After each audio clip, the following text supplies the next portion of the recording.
Hello friends. तो हम लोग ने डेली क्विज का सीरीज स्टार्ट किया हुआ था। तो डेली क्विज सीरीज का जो पहला क्वेश्चन है वो आज हम लोग डिस्कस करते हैं। आई होप कि तुम लोग क्विजेस बहुत सीरियसली अटेंड कर रहे हो।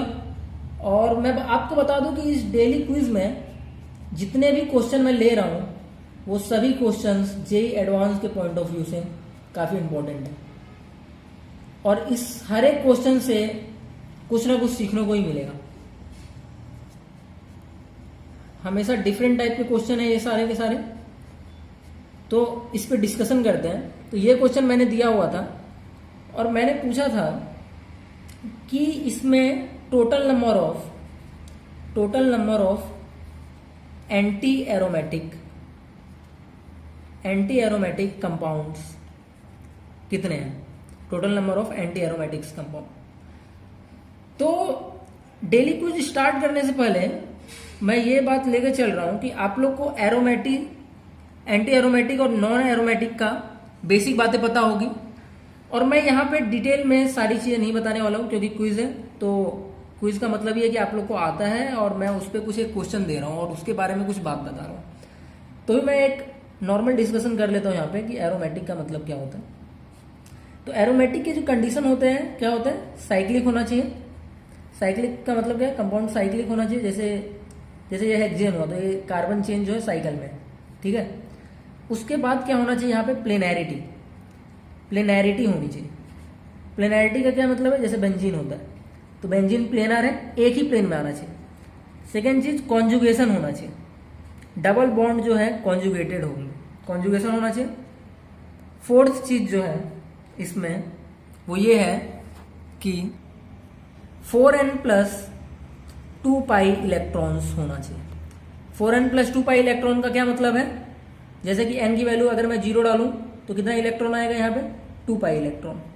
n की वैल्यू 1 रहा तो 6 पाई इलेक्ट्रॉन। तो ऐसे इलेक्ट्रॉन होना चाहिए। जैसे n की वैल्यू 2 हुआ तो 10 पाई इलेक्ट्रॉन्स। तो ये चीज हो गया। उसके बाद हम लोग डिस्कस करते हैं एंटी एरोमेटिक क्या होता है। तो एंटी एरोमेटिक में भी सेम क्राइटेरिया है, क्या होना चाहिए, साइक्लिक। Second criteria planar.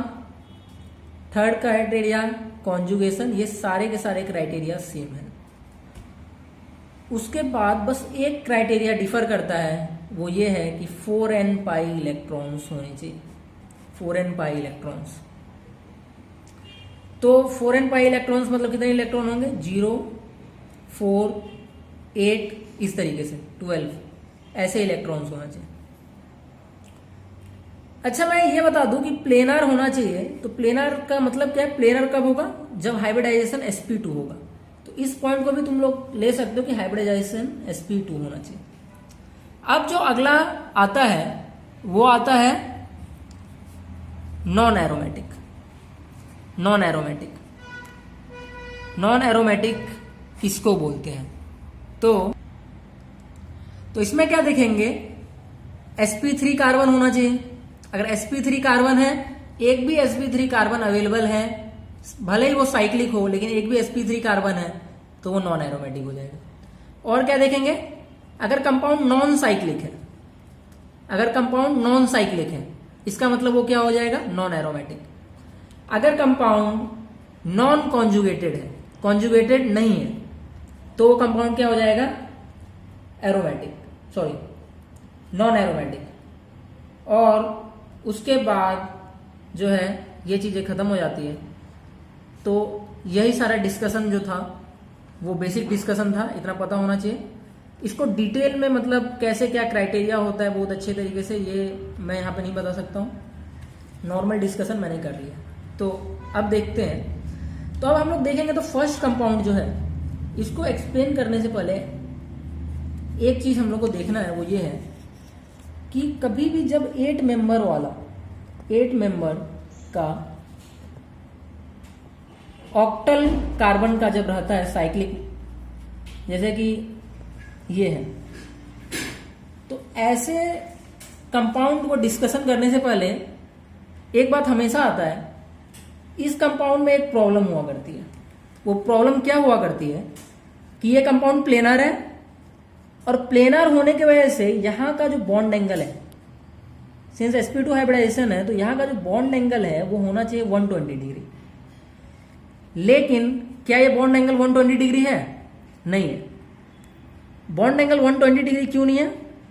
एक नॉर्मल सा मैथ्स का स्टूडेंट अगर कोई होगा तो बोल देगा कि ये जो ज्योमेट्री है, ये ज्योमेट्री कैसी है? ज्योमेट्री है रेगुलर ऑक्टागन। तो रेगुलर ऑक्टागन है तो सबसे पहले जो चेक करेंगे इसका टोटल एंगल कितना होगा। अगर मुझे एक एंगल निकालना है, अगर मैं बोलूं ये एक एंगल निकालना है कि दो साइड के बीच में कितना एंगल होगा, तो ये एंगल थीटा किसके इक्वल होगा?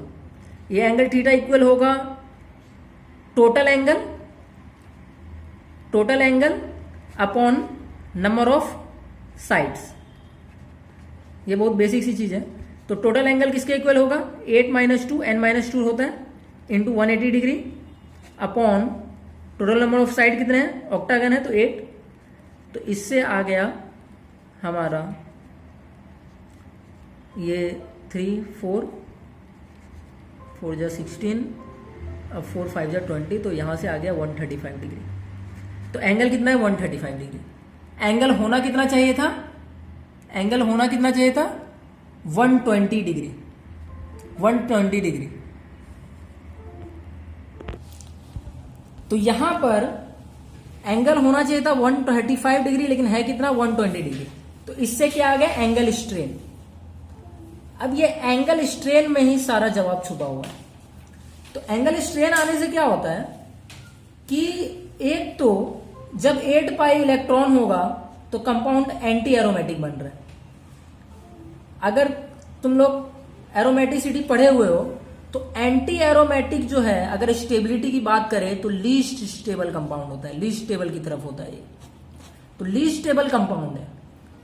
एक तो ये बेचारा लीस्ट स्टेबल कंपाउंड है, ऊपर से इसके पास आ गया एंगल स्ट्रेन। दोनों चीज मैनेज करना है इसको। तो किसी भी कंपाउंड की जो जनरल टेंडेंसी होता है, वो जनरल टेंडेंसी ये होता है कि अपने आप को कैसे भी करके वो स्टेबल कर ले, कैसे भी करके अपने आप को स्टेबलाइज कर ले। तो स्टेबलाइज करने के लिए कंपाउंड कुछ हरकतें करता है, वो देखेंगे कि यहां पे क्या हरकतें करता है। अब एक बात बताओ कि ये कंपाउंड है मेरे पास।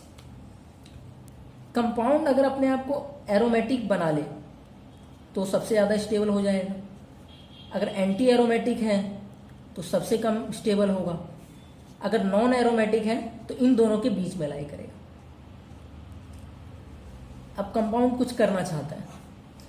अब सिंस कंपाउंड के पास 8 पाई इलेक्ट्रॉन है तो अपने आप को एरोमेटिक तो किसी भी हालत में नहीं बना सकता है। तो एरोमेटिक तो नहीं बना सकता, और कंपाउंड अपने आप को एंटी एरोमेटिक नहीं बनाना चाहता है, क्योंकि दो पेन क्यों लेगा बेचारा? वो एंगल स्ट्रेन भी सहे और एंटी एरोमेटिक भी बने, दोनों चीज नहीं कर सकता। तो कंपाउंड क्या करता है कि सोचता है कि चलो मैं एंटी एरोमेटिक बन जाता हूं। अब एंटी एरोमेटिक कैसे बनेगा ये? तो एंटी एरोमेटिक बनने के लिए बहुत आसान सा काम है कि अपने आप को नॉन प्लेनर बना लो। नॉन प्लेनर बना लो मतलब अपनी प्लेनैरिटी लूज कर लो। अब प्लेनैरिटी लूज करना तो आसान काम है, प्लेनैरिटी लूज कर लेगा।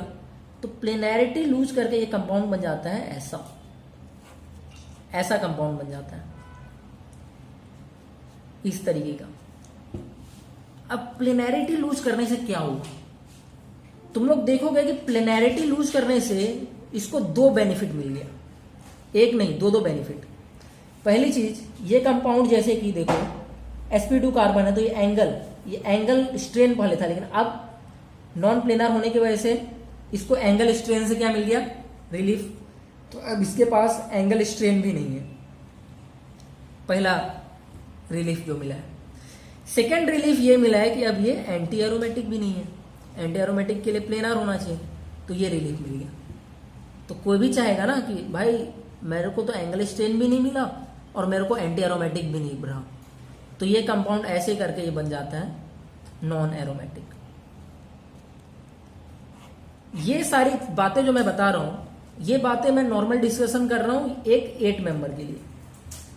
अब 8 मेंबर में एक और खासियत होती है कि एनी हाउ सपोज करो प्लस प्लस चार्ज लगा दिया, तो प्लस प्लस चार्ज लगाने से कितना पाई इलेक्ट्रॉन हो गया, 2 पाई 2 पाई 2 पाई, ये बन जाता है इस तरीके का,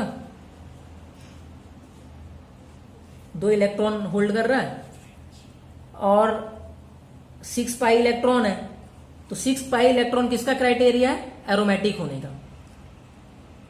तो तुम्हारे मन में सवाल आएगा कि अब भी ये प्लेनर है और अब भी इसके पास एंगल स्ट्रेन है, तो हम लोग एरोमेटिक कंसीडर करें या नॉन एरोमेटिक।